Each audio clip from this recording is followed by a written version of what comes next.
பால் ஸ்தாபனம் என்று ஒன்று இருந்தது மெட்ராஸில். அவங்க மூலம்தான் நாங்கள் இந்த மதுரை வாயிலுக்கு வந்தோம். அப்பொழுது எனக்கு 3 மாதம் பையன், பெரிய பையன் 3 மாத குழந்தை. எங்கள் வீட்டுக்காருக்கு 23 வயசு, எனக்கு 20 வயசு. அப்பொழுது நாங்கள் இந்த ஊருக்கு வரும்பொழுது ரொம்ப சின்ன பிள்ளைங்க. பாஸ்டர் சுந்தரம் ஐயா மூலமாக தான் எங்களுக்கு கல்யாணம் நடந்தது. அவங்க 2 பேரும் சின்ன பிள்ளைகளாக இருந்ததுனால 2 பேரையும் தோளில் கையை போட்டுட்டு 5 பைசாவில் கூட நீங்கள் உண்மையாக இருக்கணும், ஜபத்தில், வாழ்க்கையில், ஊழியத்தில், எல்லாத்துக்கும் நீங்கள் உண்மையாக இருக்கணும்னு சொல்லி எங்களை இங்கே வழி நடத்தி இங்கே அனுப்புனாங்க. அவங்க சொன்ன வார்த்தையின்படியே 48 ஆண்டுகள் உண்மை உள்ளவர்களாய், எல்லாவற்றிலும் உண்மை உள்ளவர்களாய் வாழ கர்த்தர் கிருபை தந்தார். அவங்க பால் ஸ்தாபனம் ஒரு வருஷம் கழித்து எங்களை கைவிட்டாங்க. பிறகு குழந்தைய எடுத்துக்கிட்டு நீ அம்மா வீட்டுக்கு போயிரு, நான் இங்கே ஊழியம் செய்கிறேன், கர்த்தர் காட்டின இடம், இந்த இடத்த விட்டு போகக்கூடாதுன்னு சொன்னாங்க. அப்போ நான் சொன்னேன், வாழ்ந்தாலும் உங்கள் கூட தான், மரித்தாலும் உங்கள் கூட தான், நான் எங்கே போக மாட்டேன், உங்களை கூட தான் இருப்பேன்னு சொல்லி அவங்கள கூடவே இருந்தேன்.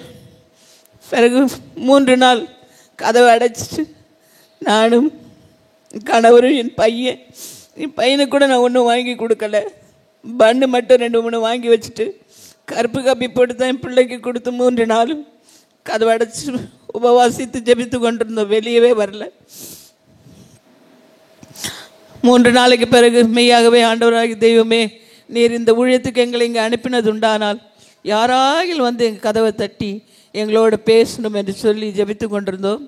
ஒரு வயதான தாயார், பாஸ்டர் வீடு 3 நாளாக கதவை திறக்கலை, வெளியே வரலையே என்று சொல்லி அவங்க வந்து இந்த கதவை தட்டினாங்க. அவங்க தட்டும்போது பாஸ்டர் போய் திறந்தாங்க. ஐயா, என்னங்க ஐயா 3 நாளாக நீங்கள் வெளியே வரல, அம்மா வரல, குழந்தைக்கு கூட எதுவும் வாங்கி கொடுக்கலையான்னு கேட்டாங்க. நான் ஆண்டவருடைய சமூகத்தில் நாங்கள் காத்திருந்தோம். அந்த தாயார் ஒரு 5 ரூபாயை கொண்டு வந்து எங்கள் கையில் கொடுத்து கர்த்தர் கொடுக்க சொன்னாரியா உங்களுக்குன்னு சொல்லி ஜெபிச்சுட்டு போனாங்க. அன்றைக்கு கர்த்தர் இந்த ஊழியத்தில் இங்கே தான் நம்ம வைத்திருக்கிறார், ஆனால் இந்த இடத்துல தான் நம்ம ஊழியம் செய்யணும்னு சொல்லி நாங்கள் 2 பேரும் கஷ்டம், எவ்வளவு கஷ்டம், நெருக்கம், உபத்திரவம், வீட்டு வாடகை கொடுக்கணும், பிள்ளையை கவனிக்கணும்.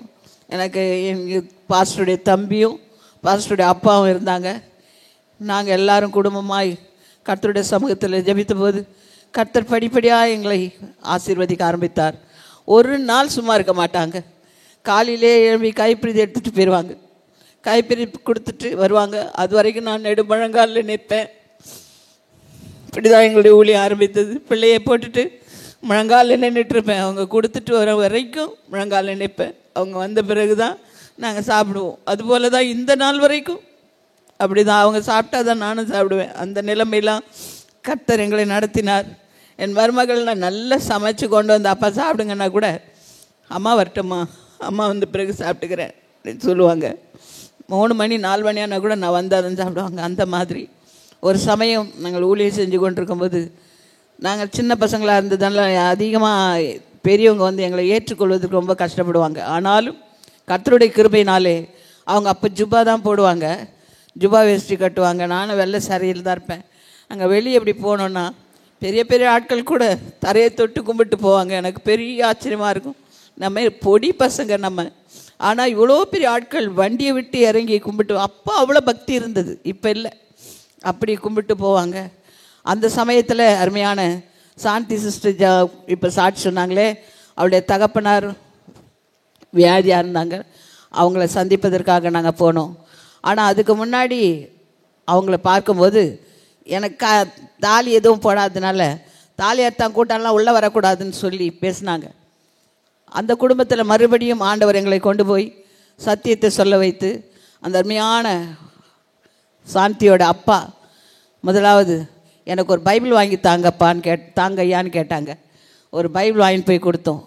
அந்த பைபிளை அவருடைய மனைவியை கூப்பிட்டு, இதாம்மா உனக்கு சொத்து. ஆண்டவர் அவர் அது எதையுமா தெரியாது, பாஸ்டர் போய் கொஞ்சம் கொஞ்சம் சொல்லுவாங்க. அந்த சத்தியத்தை கேட்டு அந்த பைபிளை வாங்கி அவருடைய மனைவி கிட்ட, இதுதான் நான் உனக்கு கொடுக்குற சொத்து என்று சொல்லி அந்த சகோதரியத்தில் கொடுத்து நிறைய வசனங்களை வாங்கி வீடெல்லாம் ஒட்டி அந்த குடும்பம் ரட்சிக்கப்பட்டது. பால்கனி சகோதரி இருக்காங்க, அவங்க மூலமாக தான் எனக்கு நிறைய சிஸ்டர்ஸ் எல்லாம் தெரியும். அவங்க தான் என்னை அழைச்சிட்டு போய் எல்லா இடத்துலையும் சின்ன வயசாக இருக்காங்க, இவங்களை யார் ஏற்றுக்குவாங்க அப்படின்லாம் நினைக்காம எல்லா இடங்களுக்கும் ஊழியத்துக்கு கொண்டு போவாங்க. நாங்கள் ஒரு நாள் சும்மா இருந்த நாட்கள் என்று சொல்வதற்கு இல்லை. அப்படி கர்த்தருடைய கிருபையினாலே ஊழியம் செய்தோம். பிறகு 4 பிள்ளைகள் ஆயிற்று. 4 பிள்ளைகளை படிக்க வைக்க போதுமான வசதி கிடையாது. ஆனாலும் கர்த்தருடைய கிருபையினால் ஒரு சிறு பள்ளியை ஆரம்பித்து கொடுத்தார்கள் தங்கவடி சாமிநாதன் அவர்கள். ஐயா, அம்மா படிச்சிருக்காங்க, நீங்களும் படிச்சிருக்கீங்க, சும்மா இருக்காமல் ஒரு சின்ன ஸ்கூல் ஆரம்பிங்க ஐயா அப்படின்னு சொல்லி அவருக்கு தான் சீபா இங்கிலீஷ் மீடியம் ஸ்கூல் வைத்து கொடுத்தார்கள். அவர் வைத்து கொடுத்த அந்த ஸ்கூலை ரன் பண்ணிக்கிட்டே தான் பிள்ளைகள் 4 பேரும் படித்து முடிக்கிற வரைக்கும் அந்த ஸ்கூல் நன்றாக இருந்தது. அவர்கள் படித்து முடித்தாங்க, அந்த ஸ்கூல் க்ளோஸ் ஆகிடுச்சு, நாங்களும் மூடிட்டோம். இப்போ கர்த்தருடைய ஊழியத்தை மட்டும்தான் நம்ம செய்யணும், இது நமக்கானதல்ல என்று சொல்லி இந்த ஸ்கூலை மூடிட்டு கர்த்தருடைய ஊழியத்தை செய்ய கர்த்தர் எங்களுக்கு பலன் கொடுத்தார். நிறைய சாட்சிகள் நான் சொல்லணும்னா, நிறைய இந்துக்கள் இந்த ஊரில் விரல் விட்டு எண்ணக்கூடிய மக்கள் தான் கிறிஸ்தவங்க.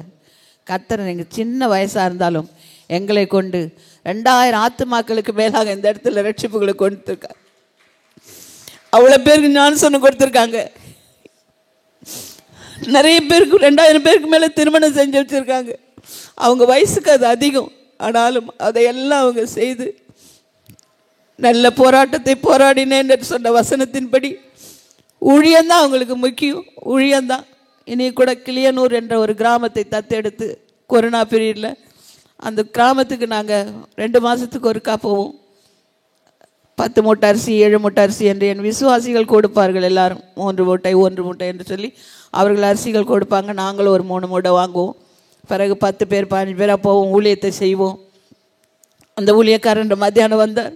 அந்த பிள்ளைகள், ஐயா இல்லைம்மா, அவங்களுக்கு யாரும்மா இனி செய்ய போகிறாங்க என்று சொல்லி அழுதார். கர்த்தர் செய்வாரியா, நீங்கள் அழாதீங்க என்று சொல்லி அவர் ஜெபித்து அனுப்பி வைத்தேன். இப்படி நிறைய ஊழியங்களுக்கு தாங்குவாங்க, நிறைய ஊழியங்களை செய்வாங்க. அவங்க செய்த காரியங்கள்லாம் யாருக்கும் சொல்ல மாட்டாங்க.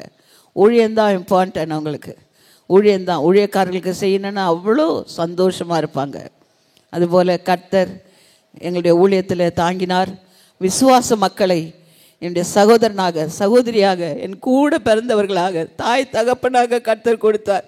எங்களை அவ்வளோ நேசிப்பாங்க, எல்லாருமே அவ்வளோ நேசிப்பாங்க. பாஸ்டர்னா அவ்வளோ பெரிய பாஸ்டர் சத்தம் போட்டால் கூட அவங்க சத்தம் போடுறாங்களேன்னு யாரும் நினைக்க மாட்டாங்க. ஐயா நீங்கள் அப்படி தான் பேசணும். எங்கள் மூப்பர் முதல்ல சாட்சி சொன்னார். அவரும் தம்பி சார்லஸும், ஐயா நீங்கள் கண்டித்து பேசுங்க, ஐயா கண்டித்து பேசுங்க என்று சொல்லுவாங்க. அப்படிப்பட்டதான ஒரு தேவ மனுஷன். என்னன்னாலும் என் பிள்ளைகளானாலும் சபையில் எடுத்த கடிந்து கொள்வார்கள். அதை நான் கொஞ்சம் கூட பொருட்படுத்த மாட்டேன். இவ்வளோ பேசிட்டீங்களேன்னு வீட்டுக்கு வந்தால், சாரிம்மா சொல்ல வேண்டியதை சொல்லணும், கர்த்தர் பேசினார்னு சொல்லுவாங்க. அதுபோல் கண்டித்து உணர்த்துகிறதுலையும் எல்லா காரியங்கள்லையும் ரொம்ப உண்மையும் உத்தமமாக இருந்தாங்க. கடைசி நாளில் நான் அவங்க எங்கேயாவது ஊழியத்துக்கு போனால், வெளியெல்லாம் போனால் நான் போக மாட்டேன். கடைசி நாளில் நீ சும்மா தான் இருக்கேன், நான் கூட வா அப்படின்னு சொல்லி கொடைக்கானலுக்கு என்னை கூப்பிட்டு போனாங்க. நீ சும்மா இருக்கே, உன் தங்கையும் சும்மா இருக்கா, 2 பேரும் வாங்க என்று சொல்லி எங்களை கூட்டி கொண்டு போனார்கள். அந்த பெண்டிங்லாம் ஒரே வாமிட் எனக்கு. அது கொடைக்கானல் மலையில் ஏறும் பொழுது பயந்துட்டாங்க. பயந்துட்டு வரமாட்டேன்னு சொன்னவளை கூப்பிட்டு வந்தனே இப்படி இருக்காளேன்னு சொல்லி அடுத்த நாள் மறுபடியும் புறப்பட்டாச்சு. மறுபடியும் இங்கே வந்தாச்சு. அடுத்த நாள் சனிக்கிழமை ஊழியம், ஞாயிற்றுக்கிழமை ஊழியம். இப்படி ஒவ்வொரு நாளும் விடாமல் ஊழியம் செய்து கடைசி நேரத்தில் காலையில் எழும்பினாங்க. காப்பி கொண்டு வந்து கொடுத்தேன். ஒரு சிஸ்டர் வீட்டில் இன்றைக்கி ஜெல்லி போடுறாங்க, அதுக்கு நம்ம ஜெபிக்க போனோங்கண்ணே. சரி எத்தனை மணிக்கு? நாங்கள் 8:30ன்னு. இந்த கிளம்பிட்டேன்னு சொல்லிட்டு பாத்ரூம் போனாங்க. அவ்வளோதான், அவ்வளவே தான். கடைசி வார்த்தை கிரேஸ். நாங்கள் அவ்வளோதான். என் பையன்கிட்ட சொன்னாங்களா, எனக்கு நெஞ்சு வலிக்கிற மாதிரி இருக்கு, நீ மம்மி கூப்பிட்டு போய் ப்ரேயர் பண்ணுன்னு. அம்மா நீங்கள் ரெடியாகுங்கம்மா போகலான்னு சொல்லி நான் ரெடி ஆகிறதுக்குள்ளே 2 வார்த்தை கிரேஸ்ன்னு கூப்பிட்டாங்க. அப்படியே வந்து என் மடியில் விழுந்துட்டாங்க. என் பையன் வந்து தூக்கி அப்பா அப்பா என்னப்பா படு, என்னமோ தெரியுதுப்பான்னு சொல்லிட்டு அந்த நிமிஷத்தில் கடந்து போயிட்டாங்க. ஒரு சான்ஸ் கூட கொடுக்கல கர்த்தர் எனக்கு. அவங்களை வேண்டி ஜெபிச்சு அவங்களுக்கு ஏற்பதற்கு கூட ஆண்டவர் எனக்கு தருணத்தை கொடுக்கல. எல்லாம் ஒரு பரிசுத்தவான் ஆண்டவருடைய மகன் ஊழியத்தில் வல்லமையாக பிரகாசிக்கப்பட்டாங்க. இன்றைக்கு பரதேசில் இருக்கிறாங்க. எங்களுக்காக ஜெபிச்சு கொள்ளுங்க. எல்லாரும் தாழ்மையாக கேட்டுக்கொள்ளுங்க.